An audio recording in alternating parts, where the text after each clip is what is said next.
شمت مزمزة نتنقل السبب طولة مسقرزة سرنا مسافتي إننا بعد ماما سرنا السنزري لا تعصقا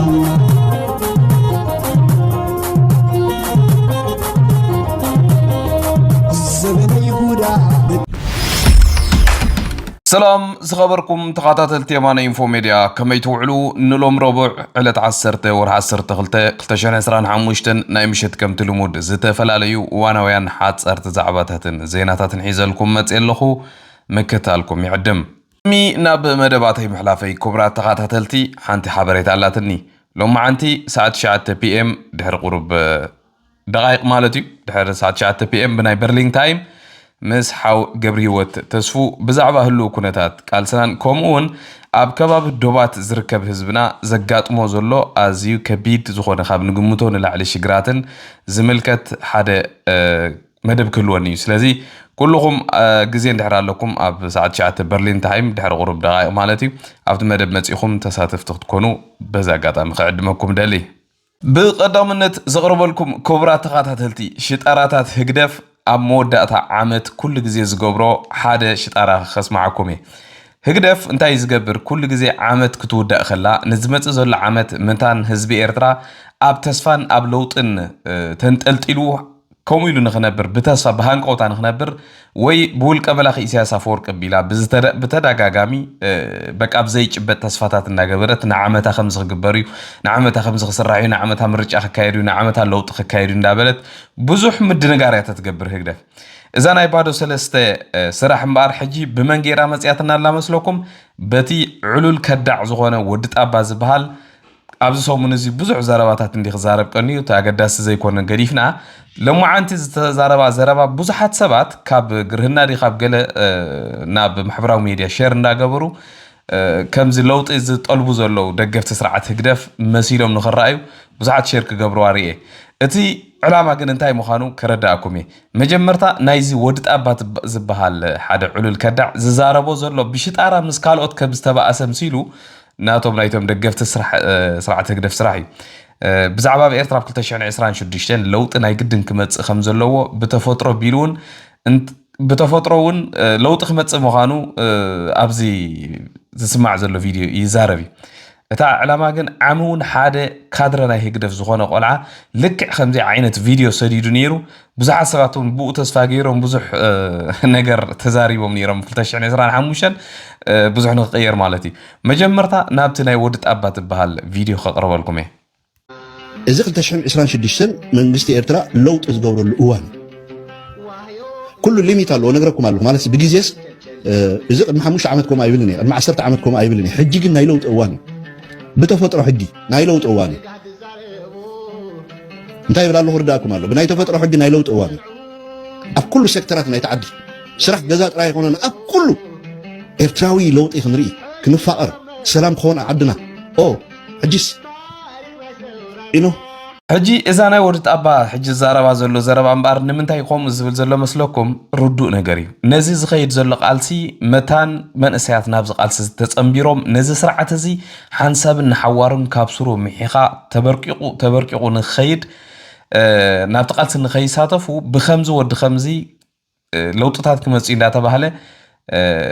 اب زرمو نخترفو مالتي كابز زغيد زلو زي حدا قدامي علامه نايزم بعد ودت اباز بحال قدمي كلتا سلسو سومنا بيلون محبراو ميديا استزرغح فيديو ناتو سمعكم ايهم قندي مجمرتي صمدو مجمريوم مخنيات نتي اب تግራይና بኢትዮጵያን ከባቢ አሪዱ ዘሎ ወይ ከዓ ካብ ኤውሮጳን ካካልን እንዳታ አኻኸበ አከባቢ ኤርትራ አንጻር መንግስት ኤርትራ ዝኸይድ ዘሎ ቃልሲ ንዑ ንምብታን ምዃኑን ተዛሪቡ ነይሩ ስለዚ እዚኦም እንታይ ዝገብሩ ዘለዎም ባር ኣብዚ ሕጂ ሰዓት ከምኡ ዓይነታት ተሓሳስባ ዘለዎም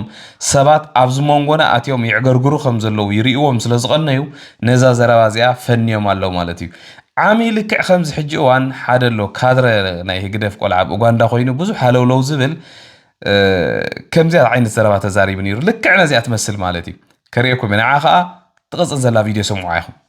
2025 ቅድሚ ምእታው ድሮ ሓንቲ ካብተን ፀለውቲ ዓመታት ከም እትኸውን ብዙሕ መንገድታት ይረአ ኣሎ ማለት እዩ ሰቲት ዝተባሃለት ጋዜጣ ናይ ኤርትራ ነበር ኣብዚ ሕጂ ኣብ ደገ ዝመደበራ ማል ከም ዝዘርግሕዎ ዜና ካብ ገለገለ ምንጭታት ካብ ውሽጢ ኣስመራ ዝመፀና ዘሎ ሓበሬታ መሰረት መንግስቲ ኤርትራ ድሕሪ 1994 ንመጀመርያ ግዜ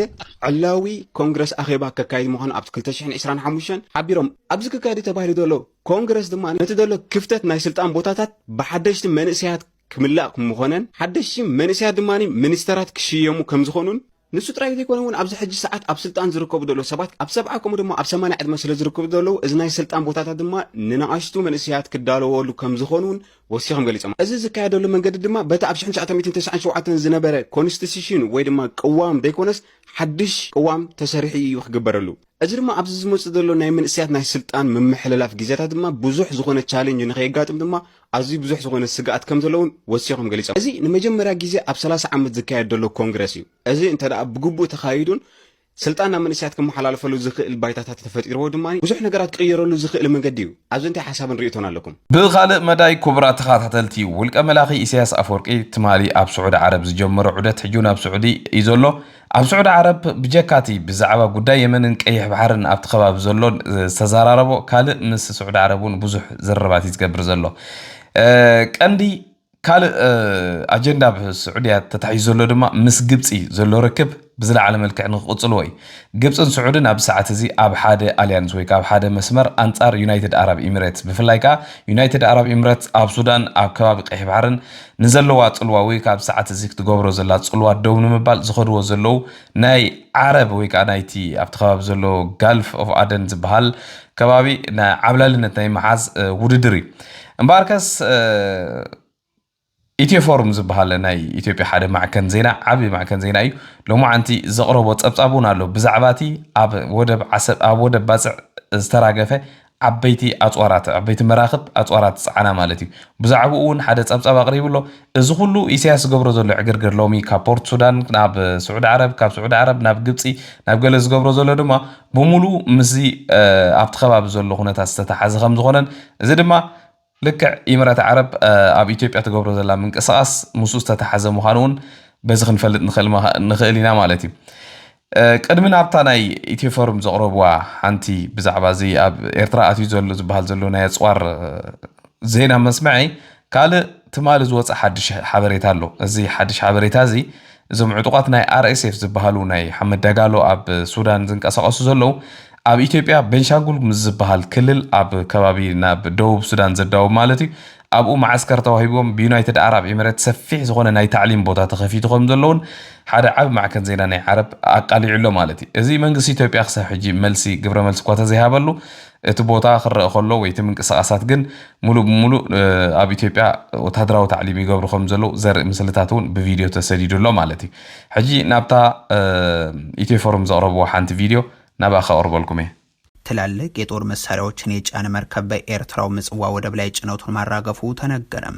የጦር መርከቡ ወደ ግብጽ መመለሱም ታውቋል። ኢሳያስ አፈወርቂና አብይ አህመድ ከተናናቁና ከተጣሉ በኋላም ሁለቱን ሀገራት በጦርነት ስሜት ውስጥ አድርገው እየገዙ በቀጠሉበት በዚህ ወቅት የጦር መሳሪያ ሸመታና ዝርፊያ ላይም ተሰማርተው ስለመቀጠላቸው ተደጋግሞ የተዘገበ ነው። ባለፈው ዓመት ብልጽግና ከአዘርባይጃን ገዝቶ በሁለት መርከቦች ጭኖ ወደ ኢትዮጵያ ሲያጓጉዞ የነበረውን ተተኳሽ የሻዕቢያው መንግስት የባህር ኃይሉን አሰማርቶ እንደዘረፈውና መንገድ ላይ እንዳስቀረው በወቅቱ ተገልጾ ነበር። ይህንን የጦር መሳሪያ ለማስለቀቅ ብርቱ ዲፕሎማሲያዊ ጥረትን ያደረገው ብልጽግና ሳይሳካለት ከቀረ በኋላም ጸረ ኤርትራ ፕሮፓጋንዳዎችን በስፋት እንዲቀጥል አድርጓል። የሻዕቢያው አገዛዝም ከዘረፈው የጦር መሳሪያ በተጨማሪም በእርዳታ የሚያገኘው ትጥቅ እየጨመረለት ስለመሆኑም ይነገራል። ትናንት የተሰማው ዜናም ከቻይና የተነሳና ከባድ መሳሪያዎችን የጫነ መርከብ ምጽዋ ማረፉን የሚገልጽ ነው። በኤርትራው ወደብ ምጽዋ ያረፈው ይሄው መርከብ ምንም እንኳን ከቻይና የተነሳ ቢሆንም ተመልሶ የሄደውና የመጨረሻ መዳረሻውን ያደረገው ግን ግብጽ መሆኑ ታውቋል። የቻይናን ሰንደቅ ዓላማ የሰቀለው ሲኦ ሺፒንግ የተሰኘው መርከብ ምጽዋ ወደብ ላይ የጫኑን ጦር መሳሪያ ማራገፉንም የማሪታይም ትራፊክ አረጋግጧል። የጦር መሳሪያዎቹ የሜካናይዝድ ትጥቆች፣ ተሽከርካሪዎች፣ ብረት ለበሶችና መሰል ወታደራዊ ቁሳቁሶች ሲሆኑ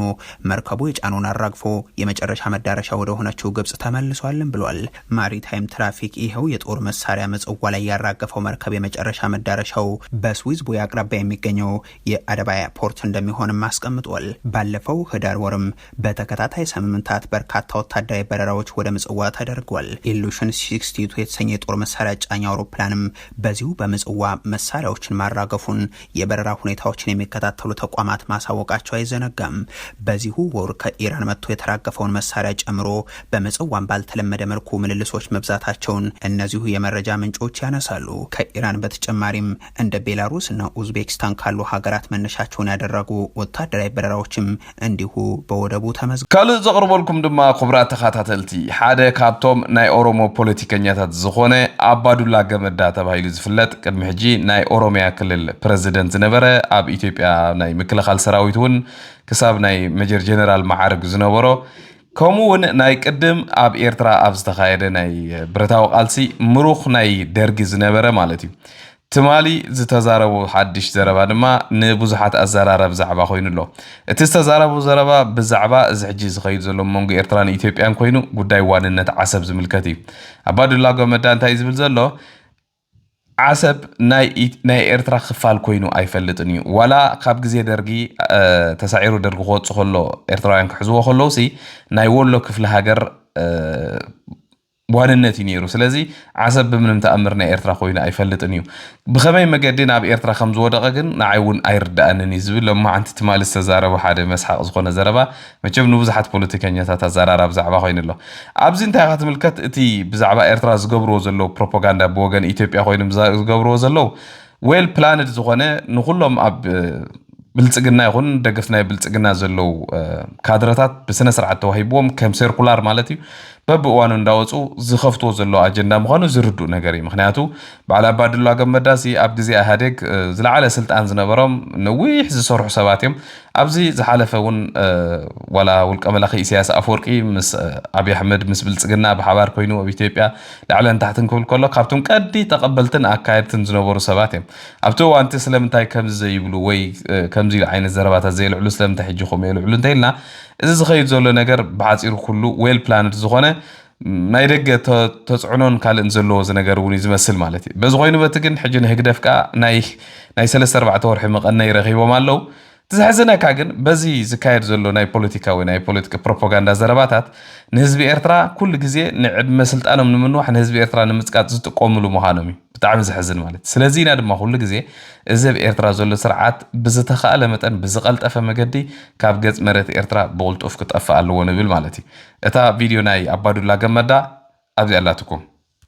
ካልእ ዘቕርበልኩም ክቡራት ተኸታተልቲ ኣብዚ ማሕበራዊ ሚድያ መቸም እንድሕር ኣብ ቅድሚት ኮይንካ ማሕበራዊ ሚድያ ትነጥፍ እንተ ኮይንካ ብዙሕ ነገር እንዲ ዘጋጥመካ ኣምላኽ ይመስገን ኣነ ኩሓቂ ዘረባ ብዙሕ ኣሸጋሪ ዝኾነ ብፍላይ ከዓ ብፊዚካሊ መፅኡ ብዙሕ ትሪት ዝገብሩኒ ሰባት እኳ ብዙሕ እንተዘይሃለው ኣብ ማሕበራዊ ሚድያ ዝመፀካ ፀርፍታት ኣብኡ ዝፀርፉ ሰባት ብፍላይ ድማ ክትሪኦም ከለካ ሓደ ግዜ ብጣዕሚ ዝገርመካ ሕጂ ብዙሕ ሰብ ኣብዚ ማሕበራዊ ሚድያ ብፍላይ ንኣብነት ሓው ሰልጠነ ግርማይ ነዞም ከምዚኦም ዝበሉ ሰባት ግብረ መልሲ ክህቦም ከሎ ብዘየዳግም መልክዑ ግብረ መልሲ ስለ ዝህቦም ብዙሕ ሰብ ንምንታይ ከምዚ ዓይነት መልሲ ይብካዮም ስለምንታይ ከምዚ ተፃሪፍካ ዶ ገለ እንዳበሉ ክዛረቡ ከሎ ሓደ ግዜ ኣነ ይግረመ። ሕጂ ንኣብነት ማለት እዩ ኣነ ኣብ ፖስት ዝገበርክዎ ፌስቡክ ዝኾነ ዋላ ምስ ፀርፊ ዝተሓሓዘ ይብሉ ማለት እዩ ብዛዕባ ስፖርት ዋላ ፖስት ጌርካ ከምዚ ኢሉ ዝፅሕፈልካ ሰብሲ እንታይ ምፈረድኩሙ? ሕጂ እዞም ትሪእዎም ዘለኹም ዓብ ሰብኣ እዮም። እዚኦም ትሪእዎም ዘለኹም ዓብ ሰብኣ እዮም። ኣነ ፖስት ኣብ ዝበልክዎ ብዛዕባ ፖለቲካ ዘይኮነ ገለ ዘይምልከት ኣብቲ ናይ ኮመንት ሴክሽን መፅኡ እንታይ ኢሉ ፅሒፉሎ ትሪእዎ ኣለኹም እዚ ዓብ ሰብኣይ ማለት እዩ። እዚ ሕጂ ትሪእዎ ዘለኹም ሜይቢ ወዲ 45 ወይ 50 ዓመት እዩ ዝኸውን። ብዝሕዝነካ መልክዑ ኣብኡ ፅሒፍዎ ዘሎ ትፅሑፉ እኳ ዳርጋ ክተንብብዎ ይትኽእሉን ኢኹም። ግን እንታይ ዝብል ዘሎ ኣንታ ዓጋመ ኩርኩር ሰልጠነ በዲኡ ትግራዋይ ዶ ዓጋመ ዶ ኤርትራዊ ከዓ ይመስለና ነይሩ ገለ እንዳበለ ፅሒፉ ነለ ዓብ ሰብኣይ ማለት እዩ። ሕጂ ኣነ ኖርማል ክምልሰሉ ነዚ ክምልሰሉ እውን ኣይደልኒ ኣክቹዋሊ ግን እንታይ ክንገብሮም ዘለና ከምዚኦም ዝበሉ ሰባት ኤክስፖዝ ክንገብሮም ክነቃልዖም ክንክእል ኣለና ኣብዚ ብከምዚ ወፅኦም እቲ ሰብ እውን ሓደ ሰብሲ ንምንታይ ኣብ ሰባት ኣብ ሜድያ ዝወፁ ሓደ ግዜ ሓሪቆም ዝምልሱ ክብል ከሎ ሽግርካ እውን ክርዳእልካ ክእል ስለ ዘለዎ ሰብ ኣብዚ ምፅዮ ዘለኹ ማለት እዩ። ምናልባት ግን ኣነ ኣይፈልጦን ኣክቹዋሊ ዝወዲ መን ምዃኑ እውን ኣይፈልጦን ግን ትፈልጦ ሰባት እንድሕር ኣለኹም ዓገብተ ትብልዎም ከዓ ፅቡቕ ነይሩ ማለት እዩ። ከምዚኦም ዓይነት ሰባት ሕጂ ነዚ በታ ፀርፋ ዘሎ صرفي حاسيبو اكچوال صرفي كونن عقامن تبله ولا حنت صقم يبلون انا عقام ولا حنت شجر يبلون تግራዋይ ተበለውን صرفي كونن ناي صرفي كونن براود كوينكا ክትኮርዓሉ ትኽእል መንነት ዓዲ ሃፍታማት ዓዲ ጥሕሎ ዓዲ ክቡራት ዓዲ መኳንንቲ ولا حنت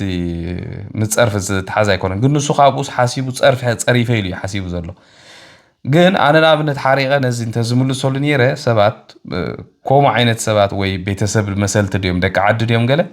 ክኽሩ ይኽእሉ እዮም ስለዚ ከምዚኦም ዝበሉ ሰባት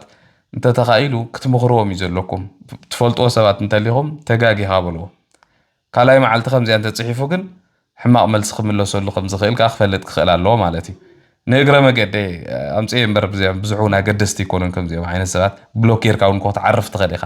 ግን ንኻልኦት መምሃሪ ክኸውን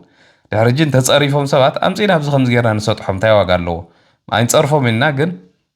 ከምዚ ጌርካ ምስጣሕ እውን ሓደ ኣካል መቕፃዕቲ እዩ ምቕፃል ዘቕርበልኩም ድማ ክቡራት ተኸታተልቲ ኣብዚ ነካይዶ ዘለና ቃልሲ መቸም ሰነዳት ብጣዕሚ እዮም ኣገደስቲ ኩሉ ግዜ ክንስንድ ኣለና ንብል ድማ ጽባሕ ንጎ ኩልና ንዛረቡን ንጽሕፎን ነገራት ክንተሓታተሉ ምዃንና ስለንፈልጥ ኢና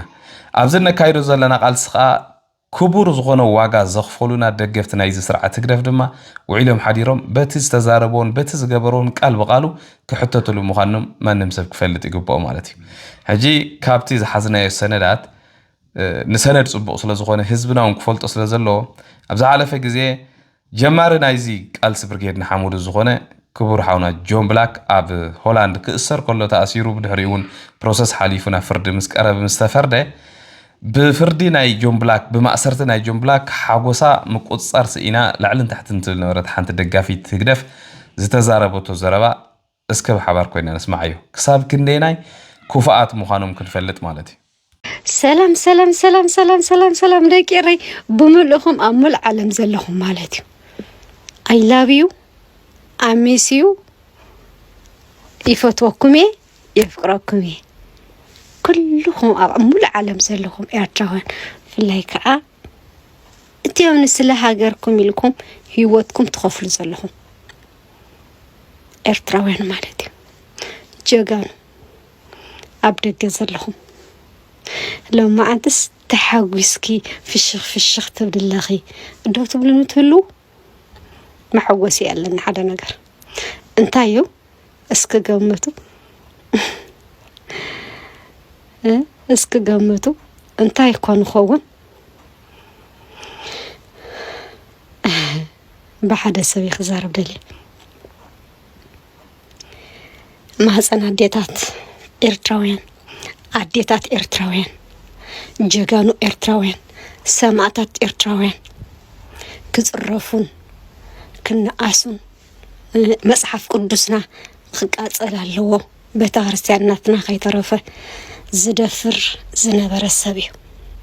السخاء مني جون بلاك ولا جون بلاك عائلة جون بلاش مالتي فردو وسيدس بالطعم تحوكسي زي عملت زي الصبياني رمالتي فلتي حجب كومنتي وزحت كتصارف فيهم قدمناتكم اب كومنت مصحف مرأي انا بعليك نغركم ناتكم صرفي منم ايكونن نعي بز سميع بز 5 فصص كنغركم بدل مالتي اتزلوا بعالم تتصرفكم I don't care نسجن قداي يكونن ኣብ መወዳእታ ዘቕርበልኩም ድማ ክቡራት ተኸታተልቲ እቲ ኣብ ኢትዮጵያ ኣብ ዝወርሒ እዚ ዝሓለፈ ሳምንታትን ኣዋርሕን ኣዝዩ ህቡብ ኮይኑ ንማዕከናት ዜና ኢትዮጵያ ንኩሉ ፕላትፎርም ናይ ኢትዮጵያ ተቋፃፂርዎ ዝቐነ ኣዶናይ ዝተባሃለ መንእሰይ ትግራዋይ ኢትዮጵያዊ ማለት እዩ ካብ ካናዳ ኸይዱ ኣብ ኢትዮጵያ ብሕጅቱ ኣዝዩ ህቡብ ኮይኑ ዝነበረ ሎሚ ኣማሲኡ ብፌደራል ፖሊስ ናይ ኢትዮጵያ ከም ዝተኣሰረ ማዕከናት ዜና ኢትዮጵያ ይሕብር ኣለዋ مأسري مخنيات بتخكل كساحجي منجس إثيوبيا وقعوا مجلس قوة زيهابة بزحات سبات كم زبلوا جن منجس إثيوبيا أب إثيوبيا نزلوا إنفلونسرز ويك أب فلاي بتيك توك زبال محبرة وميديا قبل علم من ساعات إنفلونس زلهم سبات ትማሊ ብዝኽደንዎ ክዳን ኣሳቢቡ ብዙሓት ካብኦም ኣሲሮ ከም ዝነበረ ይዝከር እዩ ተኾነ ግን እዚ ናይ ትማሊ ዝተገብረ ነቶም መንእሰያት ብኣካዳድንኦም ንማሕበረሰብ ዘይውክል ኣካዳድና ተኸዲኖም ገለ ተባሂሎም ዝተኣስሮ መንእሰያት እቲ ዕላማ ንዕኦም ዘይኮነ ነዚ ኣዶናይ ዝበሃል መንእሰይ ከም ዝኾነ እዮም ዝንገር ማለት እዩ ሕጂ ከም በዓል ኢትዮጵያ ይኹን ሓፈሻ ኣብ ኣፍሪቃ ዝበሃል ሃገራት ከምዚ ናይ በዓል ኣዶናይ ዓይነት ኢንፍሉዌንስ ወይ ከዓ ጽልዋ ብሓፂር ግዜ ንኩሉ መንእሰይ ክጸሉ ዝኽእል ሰብ እንድሕር ኮይኑ ትሓስቦ ዘለዎ ነገር ሓደ ሰብ ማለት እዩ ዋላ በቶም መንግስታት እውን ተቐባልነትን ደገፍን ክህልዎ ከም ዘይክእል እዚ ሩዱይ ኮመን ሰንስ ሎጂክ ዝኾነ ነገር እዩ ምክንያቱ ኣብ ኣፍሪቃ ዘለዎ መራሕቲ መብዛሕትኡ ግዜ ልዕሊኦም ኣብቲ ሃገር ዝፍለጥ ልዕሊኦም ኣብቲ ሃገር ፌሙስ ዝኾነ ሰብ ኩሉ ፈፂሞም ኣይደልን እዮም በዚ ኮይኑ በቲ እቲ መንእሰይ ሞቲቬሽናል ዝኾነ ኣዘራርባ ዘለዎ ምናልባት ዝጥቀመሎም ቃላት ሓደ ቃላት ኣለው እቶም ቃላት ግን ብፖዚቲቭ ዝኾነ ወይ ከዓ ብኣዎንታ ዝኾነ መገዲ ገይሩ ክጥቀመሎም ኣዝዩ ንብዙሓት ፅጉማት ዝሕግዝ ኣብ ነፍሱ እውን ኣብነታዊ ዝኾነ ካብ ሕልሚ ናብ ተግባር ዝቀየረ ብጣዕሚ ንፉዕ መንእሰይ ኣክቹዋሊ ዋላ ካልእ ገዲፍካ እቲ ብተግባር ዝገብሮ ናይ ፅጉማት ናይ ምሕጋዝ መደቡን ብዙሓት ዝፈትዎን ብዙሓት መንእሰያት ኣዝዮም ፍሉጣት ሰባት ኣብ ኢትዮጵያ ካልእ ትረፍ ኣብ ዝሓለፈ ቅድሚ 2 ሰሙን ኣቢሉ ኣብ ናይ ሓይሊ ኣየር ኢትዮጵያ ዓዲሞም ባዕሎም ዓዲሞም ኣብቲ ናይ ሓይሊ ኣየር መደብ ኣቕሪቡ ኣብኡን መፅዩ መደረታት ዘስምዕ መንእሰይ በዚ ኮይኑ በቲ እዚ መንእሰይ ኣብ ዓይኒ ብዙሓት ሰባት ኣትዩ ከም ዝቐነየን ብዙሓት እውን ንዑ ይነቕፎን የጠንቅቖን ከም ዝቐነዩ ዝንገር እዩ ዝፍለጥ እዩ ማለት እዩ በዚ ኮይኑ በቲ ነዚ ኣደናይ ዝበሃል መንእሰይ መዋፅእ ይፍጠረሉ ጥራሕ ኢና ክንብል ንኽእል እዚ ሎማዓንቲ ኣብ ኢትዮጵያ ዘጋጠመ ማለት እዩ ዝኸበርኩም ሰማዕቲ እምበኣር ንሎሚ ናይ ምሸት ኣዳልየልኩም ዝነበርኩ ሓፀርቲ መደባት ነዚ ዝመስል ኣብ ዝቕፅል መደብና ክሳብ ንራኸብ ድማ ድሓና ምሲዩ